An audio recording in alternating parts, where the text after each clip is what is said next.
बिहार विधानसभा चुनाव का पहले दौर का मतदान खत्म हो चुका है और आगे के दौर के तमाम चुनाव के लिए तमाम बड़े नेता अपनी अपनी रणनीति के तहत मैदान में दोबारा उतर रहे हैं, लोगों के बीच जा रहे हैं। इस वक्त मैं पटना के एयरपोर्ट पे हूँ। यहाँ से मैं केंद्रीय गृह राज्य मंत्री नित्यानंद राय के साथ तमाम चुनावी सभाओं को, उनकी रैलियों को मैं कवर करने के लिए निकला हूँ, ये जानने के लिए कि नित्यानंद राय किस तरीके से अपनी रणनीति के तहत जनता के मूड को समझेंगे, किस तरीके से उनको रिझाएंगे, किस तरीके से उनको अपने पक्ष में करेंगे, किन मुद्दों को लेकर के वो आगे जाएंगे, जानने की कोशिश करेंगे हम।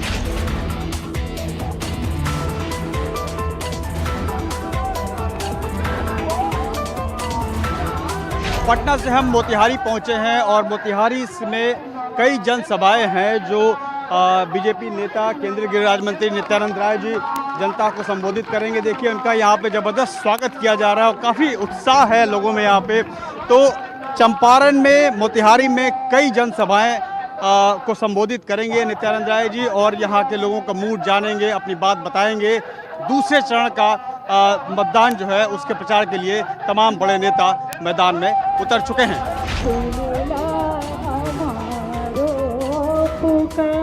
भक्ता लोके देखल सपनावा छठी मैया करी सका। चुनावी यात्रा पर निकले केंद्रीय गृह राज्य मंत्री नित्यानंद राय का पहला पड़ाव था पूर्वी चंपारण का गोविंदगंज विधानसभा क्षेत्र।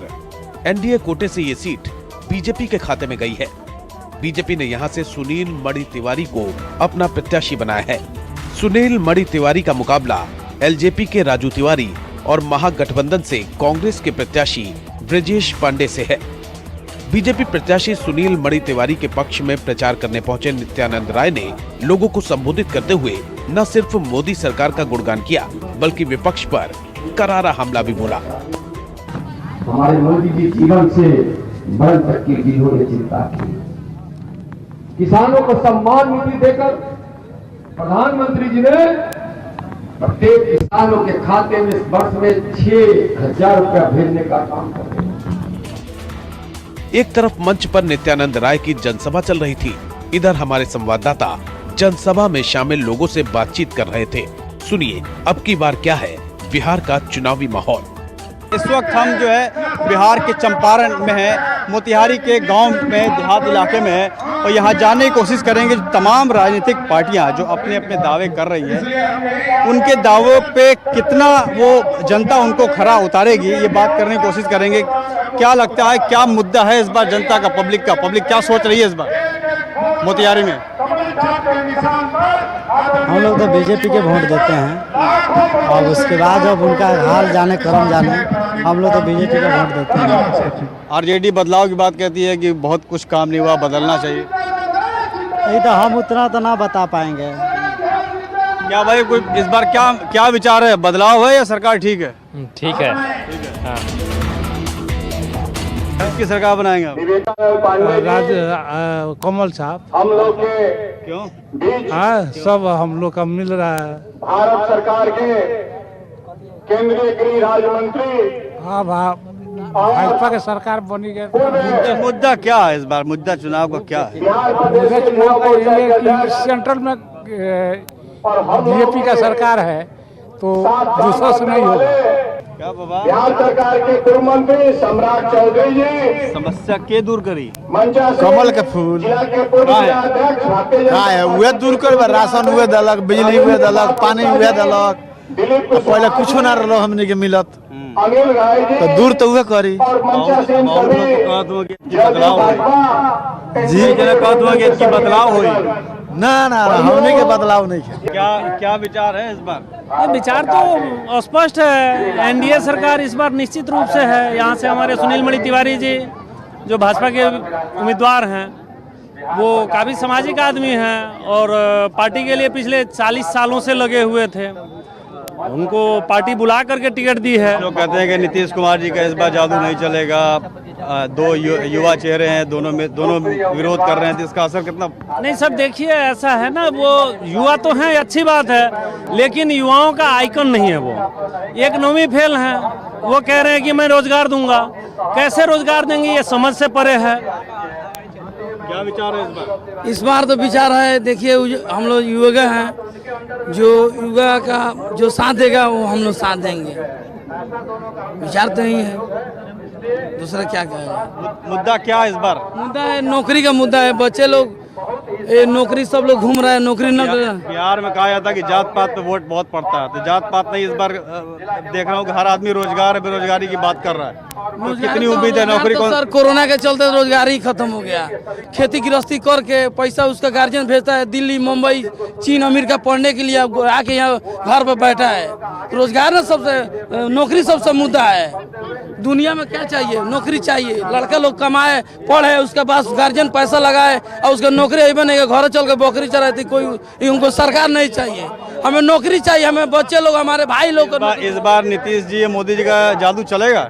अब देखिए मोदी जी का, नीतीश जी का, दुनिया में उनका जादू चल ही रहा है, सब लोग देख ही रहा है। अब आगे देखिए क्या होता है, किनका चलता है। गोविंदगंज में रैली को संबोधित करने के बाद नित्यानंद राय का अगला पड़ाव था मोतिहारी विधानसभा क्षेत्र।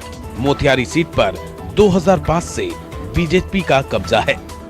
विधानसभा चुनाव बिहार की बात करें तो विपक्ष लगातार इस बात की चुनौती दे रहा है कि वो बदलाव लाएगा, बदलाव चाहता है बिहार। दूसरी तरफ नीतीश की सरकार जो है विकास के मुद्दे पे बात कर रही है। क्या है असली मुद्दा? आप लोगों को लगता है कि इस बार क्या होना चाहिए? विपक्ष लगातार बदलाव की बात कर रहा है, क्या वाकई उस बात में कोई दम है? नहीं, हम लोग बदलाव की तरफ है, बदलाव होगा, बदलाव चाहिए। किस बात, क्या ऐसा लग रहा है कि बदलाव चाहिए? बदलाव की जो भी काम कर रहे हैं नीतीश कुमार। रेलवे भरना धरा रहा है, लाल किला भरना धरा रहा है, तो बदलाव तो होना जरूरी है। बदलाव तो चाहिए। बाहर जाने में तकलीफ। तो प्रधानमंत्री 300 में बाहर जाता था, आज 3000 लग रहा है। प्रधानमंत्री ने कहा कि जंगल राज का युवराज है वो। लोगों को अपना अपना प्रभाव है। जो जंगल राज कहे, जंगल कहे, वो तो अपना अपना मर्जी लोग बोलते रहता है। लेकिन जो चाहिए सुरक्षा, वो तो चाहिए। आप बताओ चाचा, क्या है इस बार चुनाव का मुद्दा? वैसने चाहिए हम लोग के। हम लोग को बदलाव चाहिए, बदलाव चाहिए ये सर। तो रोजगार बेरोजगारी एक बहुत बड़ा मुद्दा है बिहार में इस बार के चुनाव में। लेकिन जिस तरीके से लगातार विपक्ष जो है बदलाव की बात कर रहा है, कुछ लोग यहाँ पे हैं जो बदलाव की भी बात कहते हैं, लेकिन तमाम कई और भी लोग हैं जो कहते हैं कि विकास के नाम पे देश को आगे बढ़ाना है और नीतीश को जिताना है। अब देखना है कि जो लगातार विपक्ष इस बात की चुनौती दे रहा है सत्ता पक्ष को, क्या वाकई उसकी चुनौती सही हो पाएगी, वो कामयाब हो पाएंगे, या फिर प्रधानमंत्री मोदी ने जो विकास के नाम पे लोगों से वोट मांग रहे हैं, लोग उनकी बात को सुनेंगे। आने वाला समय इस बात को साबित करेगा। नित्यानंद राय की तीसरी रैली पूर्वी चंपारण के ही मधुबन में थी। मधुबन में बीजेपी कार्यकर्ताओं ने नित्यानंद राय का भव्य स्वागत किया। एक बड़ी फूलमाला के साथ मंच पर नित्यानंद राय का जोरदार स्वागत हुआ। मधुबन में क्या है लोगों की राय, अब की बार क्या चाहती है मधुबन की जनता, उनसे बात की हमारे संवाददाता प्रशांत देव ने। आप लोग क्या लग रहा है इस बार, क्या मुद्दा है? बहुत बढ़िया, बहुत बढ़िया लग रहा है। तो किसकी सरकार बनानी है? इनके सरकार बनेगा, इनके सरकार बनेगा। क्या कहना चाहेंगे? नीतीश कुमार की सरकार बनेगी और यहाँ से प्रमोद जी निकलेंगे। अब यहाँ बीजेपी की रैली है तो सब बीजेपी की ही बात करेंगे। नहीं यार, हम लोग बीजेपी की रैली है, लेकिन बीजेपी की सरकार यहाँ से बीजेपी के प्रमोद कुमार जीतने वाले नहीं है। 15 साल से जीत करके भी यहाँ कुछ नहीं कर पाए हैं। वो यहाँ की जनता सिर्फ नरेंद्र मोदी के नाम पे उनको वोट देती है, उनके नाम पे नहीं। लेकिन इस बार तो मुख्यमंत्री नरेंद्र मोदी बनने वाले नहीं है, इसके कारण नरेंद्र मोदी जी को वोट दिया जाए। क्या मुद्दा है, क्या चाहिए आप लोगों को? क्या स्वास्थ्य मुद्दा यही है, शिक्षा, रोजगार, स्वास्थ्य। यहाँ रोजगार चाहिए, रोजगार नहीं है, सब कोई ऐसा ही बैठा हुआ लॉकडाउन के जब से। यार इस बार जात पात पे नहीं है, जात पात पे नहीं है। इस साल जो भी है, अभी जो काम अच्छा करेगा उसी को पक्ष में सब कोई है। जो बदलाव की बात हो रही है कि बदलाव होगा। हाँ जरूर बदलाव होगा। कल तो प्रधानमंत्री ने कहा कि जंगल राज के युवराज हैं, तो बदलाव। युवा जंगल राज नहीं देखा है सर। लोग जो कर रहे हैं बदलाव होने वाला है नहीं। शिक्षा स्वास्थ्य की बात करता है, युवा जंगल राज नहीं देखा। युवा देगा तो युवा आदमी को ही देगा वोट, युवा जंगल राज नहीं देखा है। तो ये चंपारण के लोग हैं, मोतिहारी के लोग हैं, जो तमाम जो बातें हैं इसमें। हालांकि जो रोजगार देगा जो उनकी बेरोजगारी दूर करेगा। जनता कहती है कि वोट वो उसी को देंगे, चाहे वो बदलाव करना हो या इसी सरकार को दोबारा लाना हो। तो बेरोजगारी यहाँ पे सबसे बड़ा मुद्दा है। इसके अलावा नित्यानंद राय ने पूर्वी चंपारण के ही पिपरा में 2 जनसभाओं को संबोधित किया। ताबड़तोड़ 5 जनसभाओं को संबोधित करने के बाद नित्यानंद राय वापस पटना के लिए निकल पड़े। उनके साथ हमारे संवाददाता प्रशांत देव भी हेलीकॉप्टर में मौजूद थे। बिहार में क्या है बीजेपी की चुनावी रणनीति, इस बार के चुनाव में नीतीश कुमार को मिल रही कड़ी चुनौती और महागठबंधन की काट के लिए बीजेपी ने क्या प्लान बना रखा है, इन तमाम मुद्दों पर हमारे संवाददाता प्रशांत देव ने हेलीकॉप्टर में नित्यानंद राय से एक्सक्लूसिव बातचीत की। बिहार विधानसभा चुनाव का पहले दौर का मतदान हो चुका है। आगे के दौर के लिए लगातार कोशिशें जारी है। हमारे साथ हैं केंद्रीय गृह राज्य मंत्री नित्यानंद राय जी, जो बिहार से हैं और बड़ी जिम्मेदारी इनको दी गई है। नित्यानंद जी, सबसे पहला सवाल कि पहले दौर का मतदान कल खत्म हुआ, कितनी उम्मीद है आपको? देखिए, प्रथम चरण के मतदान लोकतंत्र के महापर्व में शांति तरीके से और भारी मतदान करने के लिए सबसे पहले तो मैं प्रथम चरण के मतदाताओं को बधाई देता हूं, आभार व्यक्त करता हूं और साथ साथ आभार भी प्रकट करता हूं कि जितने सीटों पर 71 सीटों पर जो मतदान हुए हैं उसमें 2/3 सीटों पर एनडीए की जीत दर्ज होगी। सर, जो मुद्दा है, आप लोग विकास के मुद्दे पे बात कर रहे हैं, विपक्ष बावजूद इसके लगातार हमलावर है। और अगर बात करें बिहार में तो एक तरफ तेजस्वी, दूसरी तरफ चिराग और बाकी पूरा विपक्ष ये मान के चल रहे हैं कि 2 नौजवान दोनों मिलकर के नीतीश कुमार का विरोध कर रहे हैं। तो ऐसे में आपको लगता है कि नीतीश कुमार का विरोध में कहीं काम बिगड़ ना जाए?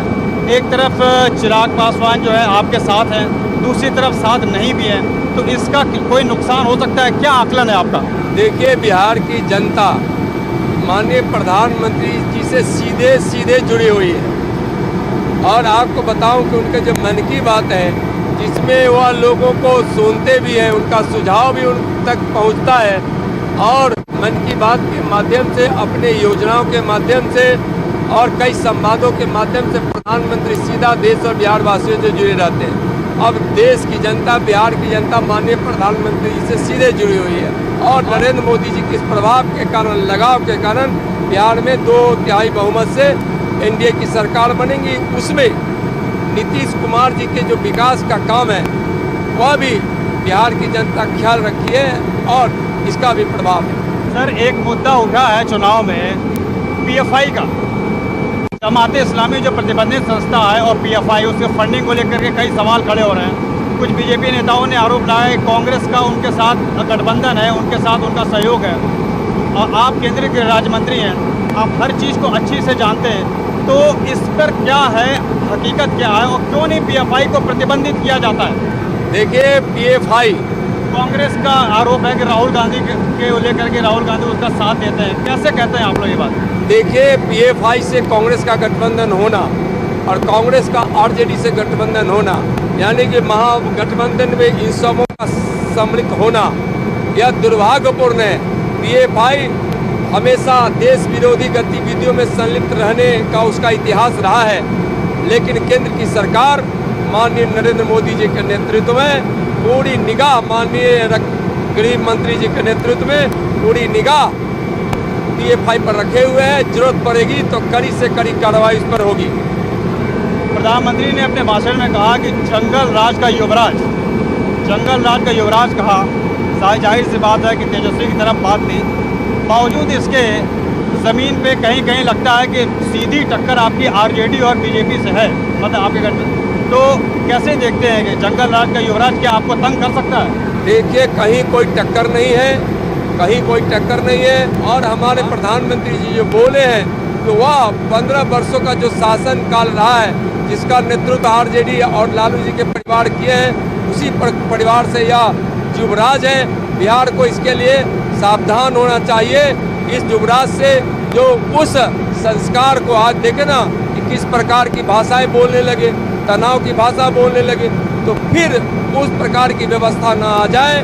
जंगल राज के युवराज तेजस्वी जी के आने से बिहार फिर चौपट न हो जाए अराजकता की स्थिति नहीं हो जाए, अपना उद्योग नहीं खुल जाए तो और हत्या नहीं होने लगे, माँ बहनों की इज्जत असुरक्षित न हो जाए, इसलिए यहाँ एनडीए की सरकार जरूरी है। एक बात से ये पूछना चाहेंगे, आपने देखा अपने भाषणों में लगातार चीन पे जो संघर्ष जारी है, अपने जवानों की बहुत प्रशंसा की है आपने, तो क्या स्थिति है? आप केंद्रीय गृह राज्य मंत्री हैं, तो स्थिति किस तरीके से हमारी सेना ने, हमारे जवानों ने जवाब दिया है? आप बार बार इसका जिक्र कर रहे थे अपनी सभा में, तो किस तरीके से आप लोगों को ये बता रहे हैं कि कितनी मजबूती से सेना खड़ी है?